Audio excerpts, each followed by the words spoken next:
नमस्कार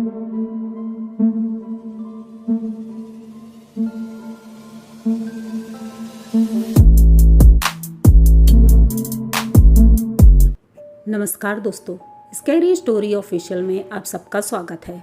आज की कहानी की तरफ बढ़ने से पहले चैनल को सब्सक्राइब कर लीजिए और अगर कहानी अच्छी लगती है तो प्लीज़ लाइक एंड कमेंट करना मत भूलिएगा। तो आज की कहानी बहुत ही ज़्यादा खौफनाक होने वाली है, तो ध्यान से सुनिएगा। उससे पहले कहानी को जल्दी से जल्दी शेयर कर दो और आपके कोई सुझाव हो तो वो ज़रूर हमें बताइएगा।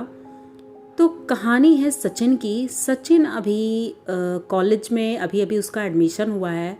वो पढ़ाई करता है और उसका घर गांव में है। गांव में मम्मी पापा और भाई बहन हैं।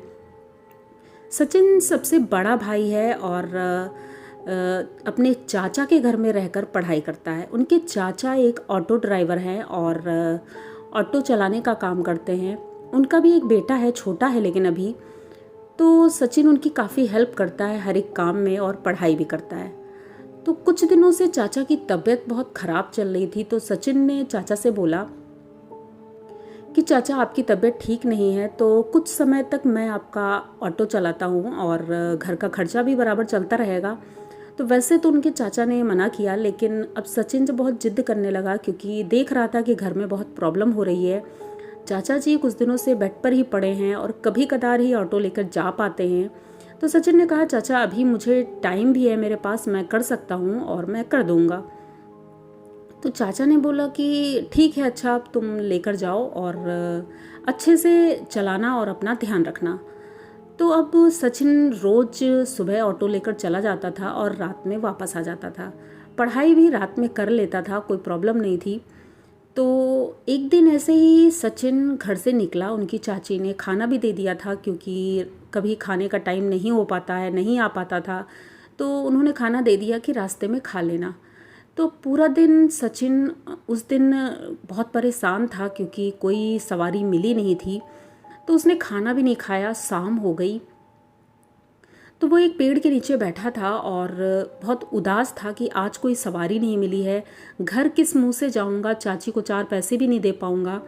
तो खाना खाने का उसका मन नहीं था। तभी देखता है एक छोटा सा बच्चा उसके पास आता है और वो कहता है क्या बात है, आप इतना दुखी क्यों हो? तो वो बोलता है कुछ नहीं बेटा, तुम्हें भूख लगी है क्या? क्योंकि वो भी कुछ गरीब लग रहा था। तो वो बोलता है हाँ मुझे भूख लगी है। तो उसको भी खाना देता है और साथ में दोनों बैठकर खाना खाते हैं। तो सचिन के चेहरे पे थोड़ी सी मुस्कुराहट आई कि एक बच्चे की वजह से थोड़ी सी मुस्कुराहट आई। बच्चा खाना खाकर चला जाता है और सचिन वहीं बैठा रहता है। थोड़ी देर बाद अंधेरा काफ़ी हो गया था और रात का वही लगभग 8 साढ़े 8 बज चुका था। रोड पर एकदम सन्नाटा हो गया था, कोई नहीं दिख रहा था। पर अब घर तो जाना ही था। पर सचिन किस मुंह से घर जाएगा यही सोचते हुए बहुत टेंशन में था। तभी उसको बगल में जो बस स्टॉप था वहाँ से एक लड़की आते हुए दिखती है। एक बैग लिए थी और वो बैग लेकर पैदल पैदल चली आ रही थी। सचिन के चेहरे पर एक स्माइल आती है कि शायद ये लड़की ऑटो पूछेगी और मैं उसे ज़रूर छोड़ दूंगा, जहाँ भी जाएगी मैं उसे छोड़ दूंगा क्योंकि मुझे आज पैसे की बहुत ज़रूरत है। तो ये देख रहा था उस लड़की को। वो लड़की ऑटो के पास आती है और उनसे पूछती है ऑटो खाली है? तो ये बोलते हैं हाँ मैडम ऑटो खाली है, आपको कहाँ जाना है? तो वो जिस जगह का नाम बताती है वो लगभग वहाँ से 25 किलोमीटर दूर था। अब सचिन सोचता है कि इतनी दूर अगर मैं जाऊँगा तो बहुत रात हो जाएगी और वो तो आउटर में है, एकदम गांव एरिया है। वहाँ पर जाने में चाचा कहीं डांटे ना, इसलिए वो थोड़ा सोच रहा था। सोचने के बाद फिर ये भी सोचता है कि चाची का क्या हाल होगा, पैसे नहीं ले जाऊंगा तो अगर ऐसे कुछ पैसे मिल जाएंगे तो मैं चाची के हाथ में रख सकता हूँ। तो वो लड़की से बोलता है कि मैडम पैसे तो ज़्यादा लगेंगे क्योंकि बहुत दूर है और रात हो जाएगी। तो वो बोलती है कि ठीक है, जितने पैसे तुम्हें चाहिए होंगे मैं तुम्हें दूंगी, लेकिन मुझे वहाँ छोड़ दो क्योंकि मैं अकेली हूँ और मुझे डर लग रहा है। तो कहता है ठीक है अच्छा। अब वो ऑटो में बैठ जाती है और ये ऑटो चलाने लगता है। अभी आधे रास्ते पर ही गए थे तो ये उस लड़की से पूछता है कि मैडम आप कहाँ से आ रही हैं? ऐसे ही नॉर्मली बात करता है क्योंकि वो एकदम चुपचाप बैठी हुई थी। तो ये ऐसे ही पूछने लगता है तो वो कुछ बोल नहीं रही थी। तो कहता है अच्छा ठीक है, किस जगह पर जाना है आपको, मैं आपको वहाँ पहुँचा दूँगा। तो वो कहती है अरे बस अंदर गली में एक घर छोड़कर दूसरा घर है। अब ये जाता है, लगभग 1 घंटा लग जाता है इसे पहुंचने में, और वहाँ जा कर के ये उसे उतार देता है। जब पैसे मांगता है तो वो कहती है कि अभी मैं घर के अंदर सामान रख दूँ, उसके बाद अंदर से पैसे लेकर आती हूँ, क्योंकि भैया मेरे पास पैसे नहीं हैं, पैसे मेरे चोरी हो गए हैं। तो वो कहता है ठीक है, अच्छा कोई बात नहीं। तो ये ऑटो से निकलता है और बाहर खड़ा हो जाता है। सामने ही उसका घर था, वो घर के अंदर जाती है पर काफ़ी देर तक बाहर नहीं आती है। ये आधा घंटा तो खड़ा रहता है। उसके बाद सोचता है कि अब देर भी हो रही है, 12 बज चुका है और इतनी देर हो जाएगी, मुझे वापस जाना भी है। तो ये जाता है, दरवाज़ा नॉक करता है, लेकिन कोई दरवाज़ा नहीं खोल रहा था। काफ़ी देर बाद एक आदमी और एक औरत दरवाज़ा खोलते हैं। औरत कुछ बीमार लग रही थी, चल नहीं पा रही थी, और आदमी थोड़ा बुज़ुर्ग लग रहा था। तो ये उनसे पूछते हैं कि अरे चाची, वो एक अभी दीदी आई थी, वो क्या कहते हैं मेरे ऑटो से आई थी और उन्होंने मेरा किराया नहीं दिया है, तो उनको बुला दो आप। तो वो कहते हैं कौन दीदी? तो कहते हैं अरे वो एक मैडम आई थी ना अभी, मेरे ऑटो में ही आई हैं, वो अंदर आई हैं, मैंने देखा है उन्हें, इसी घर में वो अंदर आई हैं। तो वो कहती है बेटा यहाँ कोई भी नहीं आया है और तुम ऐसे झूठ क्यों बोल रहे हो? तो वो कहता है मैं झूठ क्यों बोलूँगा, मैं आधे घंटे से यहाँ वेट कर रहा हूँ और वो अभी तक पैसे लेकर नहीं आई है, मुझे किराया चाहिए। तो वो कहती हैं यहाँ कोई भी नहीं है। काफ़ी देर बकवास होती है और सचिन अब गुस्सा आ रहा था बहुत ज़्यादा। तब वो आंटी बोलती हैं कि बेटा ऐसा है, रात बहुत हो चुकी है, थक भी गए हो, अच्छा पानी पी लो फिर चले जाना तुम।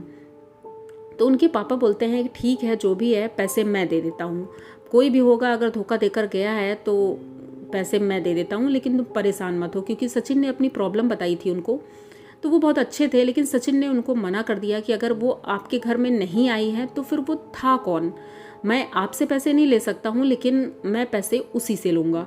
तो ये अंदर जाता है, पानी पी रहा था, तभी इसने देखा सामने वाली दीवार पर एक लड़की की फ़ोटो लगी है और वो फ़ोटो उसी लड़की की है। तो सचिन इनसे पूछता है कि ये किसकी फ़ोटो है? तो वो कहते हैं, रोने लगती हैं उनकी माँ और बोलती हैं कि ये मेरी बेटी की तस्वीर है और आज से 2 साल पहले वो अपने कॉलेज से घर आ रही थी और आते समय रास्ते में उसका एक्सीडेंट हो गया था। तब से हम लोग बहुत परेशान हैं और अकेले ही रहते हैं क्योंकि हमारी एक ही बेटी है। तो ये बोलते हैं इसी को तो मैं लेके आया था अभी यहाँ पर। तो कहते हैं इसको लेके आए थे? कहते हैं हाँ, मेरे ऑटो में ही ये बैठ के आई है और मैं इसे लेकर आया था और इन्होंने बोला था कि मैं आपको पैसे देती हूँ लाके अभी। तो ये बोलते हैं ऐसा कैसे हो सकता है, वो तो मर चुकी है 2 साल पहले, उस पर माला चढ़ा है, तुम्हें दिख नहीं रहा? तो ये बोलता है, अब ये सोच सोच के इसको चक्कर आने लगता है, वहीं पर बेहोश हो जाता है। थोड़ी देर बाद जब उसे होश आता है तो ये उठकर भागने लगता है एकदम से। तो वो रोकते हैं और उनके पिताजी पैसे देते हैं उसको, लेकिन वो पैसे नहीं लेता है, वहीं रख कर पैसे भागने लगता है। जैसे ही बाहर निकलता है, ऑटो में बैठता है तो देखता है उसके बगल वाली सीट पर उतने ही पैसे रखे हुए थे जो उसने मांगे थे। अब ये कैसे हो सकता है, पैसे कौन रख गया यहाँ पे? तो ये वो पैसे उठाता है और उठा करके वहीं पास में एक मंदिर में रख देता है और वहाँ से सीधे अपने घर जाता है।